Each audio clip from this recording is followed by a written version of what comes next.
Man, it's a sad, sad time because, oof, generative AI is everywhere, including in art schools. So this is a post by Threads user Tifusan writing, "Can you spot the AI? Take a close look at the images below." So here we have one image. This looks like a fan art piece of Misfortune from League of Legends. Here we have another one. Is this Riven from League? I could be wrong. Another one, another one, another one, another one, another one. There's a fair amount, you know, we can just skip through real quick. This one looks quite AI, but there's a lot. There's a lot of art pieces here to look through. It reads, "Yes, they were all created using AI by mentors and students from a CG school that teaches how to generate art, in quotes, with AI tools, aka neural networks."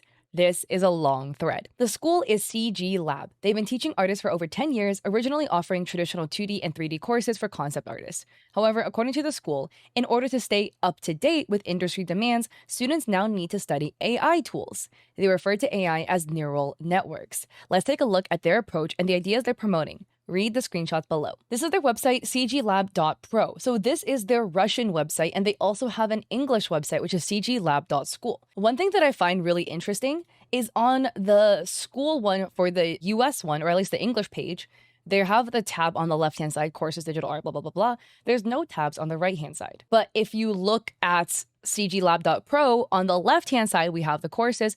On the right-hand side, we have some extra tabs, including a tab for neural networks. And this is the one that OP is talking about. And here it reads, "The CG industry is changing. Neural networks are opening up new opportunities for artists. They've already become part of work processes in game development, animation, illustration, and design.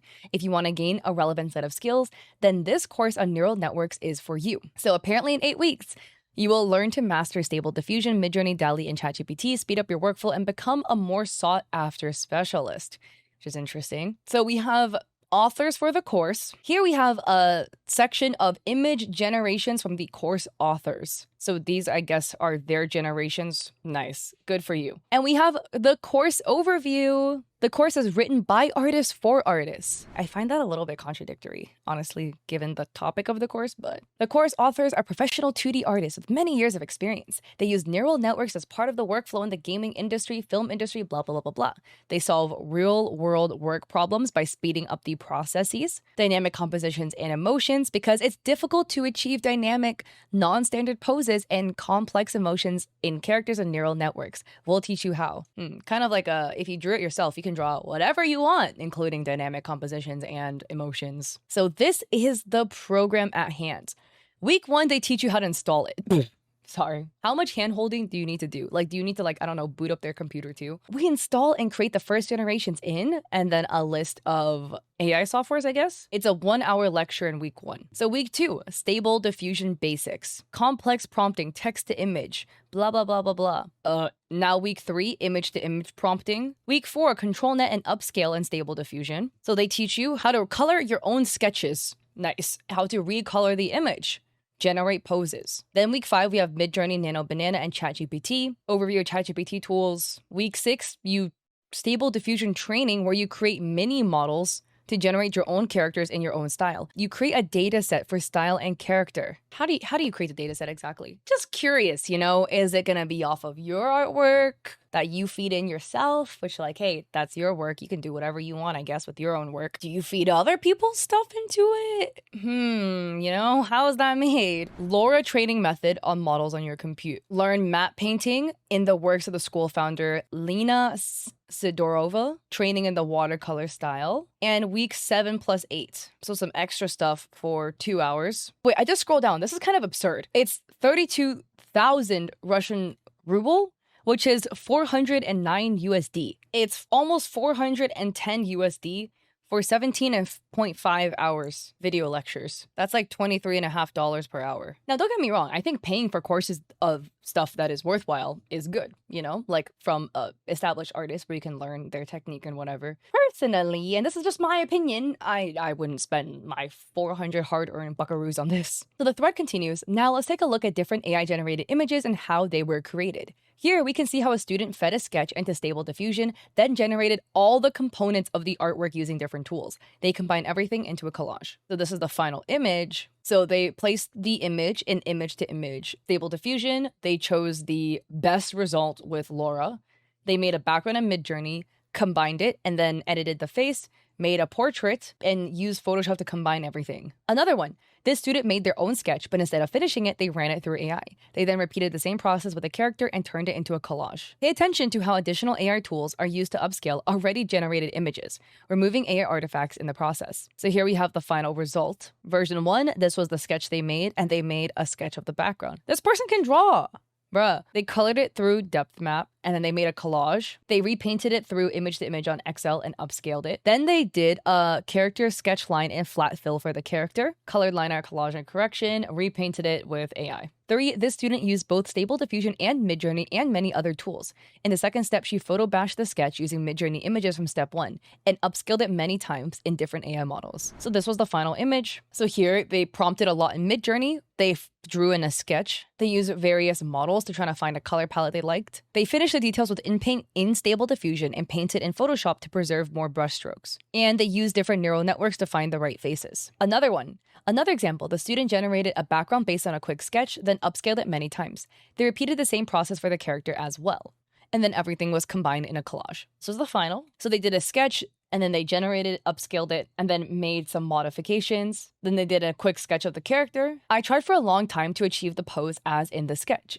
It stubbornly turned the character around. There were many attempts. I left the most adequate ones and chose the last one. Again, almost as if you drew it yourself, you could draw your character facing whatever direction you want. And then I rendered it in a separate file in Photoshop. And then they moved the character, added petals, and they adjusted the size. OP adds a few more examples. So here we have one example, the MF example, another example, another one. It reads, for some reason, people who buy this course decide not to finish their sketches and instead feed them into AI. Training the AI on their style in the process.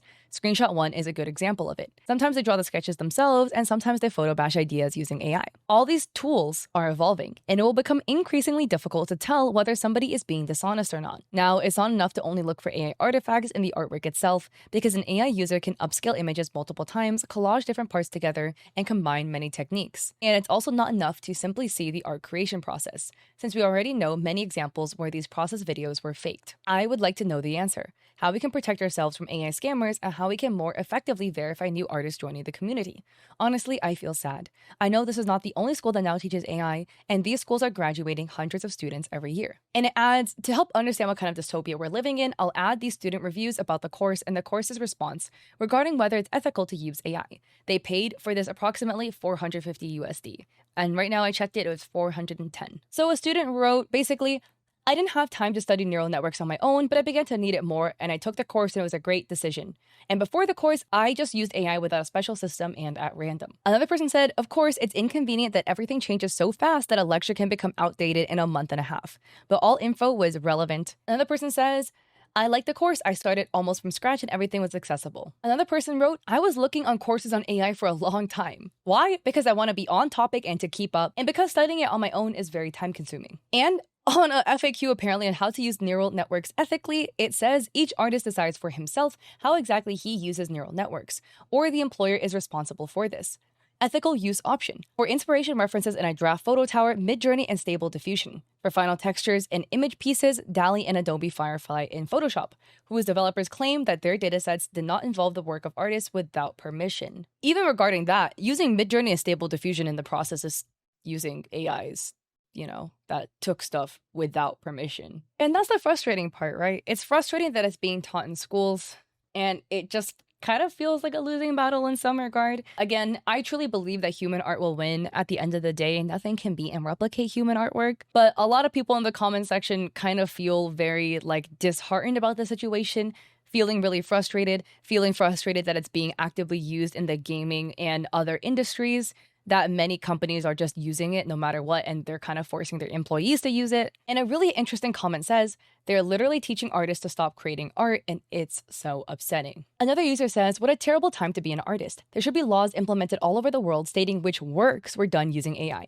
At this point, it's not even a drawing anymore, even if the sketch was normally done. It's just crap bashing together. It's devastating that people who were willing to draw before turn to AI.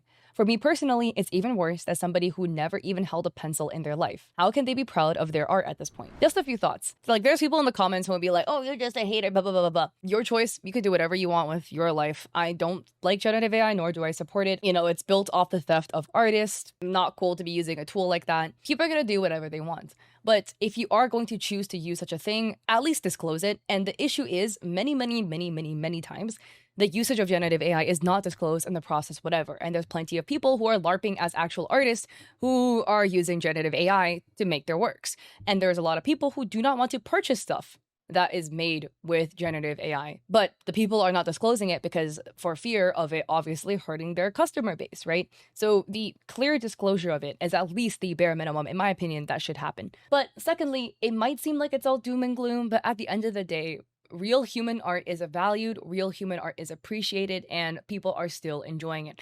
The other day, there was like a post on Twitter that Steam made, the game platform, and they used human artists and tagged and credited them, and it went pretty viral on Twitter. People were like, yeah, W Steam, go Steam for doing this. So it still shows that there's a lot of demand for human art. People still love and support human art, and that is what matters at the end of the day. So if you're an artist, keep making art, and up to you what you do with your money, but maybe don't support things that are made with generative AI. If you like this video, I appreciate it if you like and subscribe. Again, don't send hate to any parties involved. I have an Etsy if you'd like to check me out there, and a coffee with free resources, and I also stream on Twitch 3 days a week, Mondays and Saturdays at 6 p.m. PST, and Thursdays at 7:30 p.m. where I do a podcast with my friend. I'm also launching some merch, did a photo shoot soon, so I'm really excited for you guys to check it out if you guys want to. And with that, I hope you all check me out on my streams or in another video. Peace.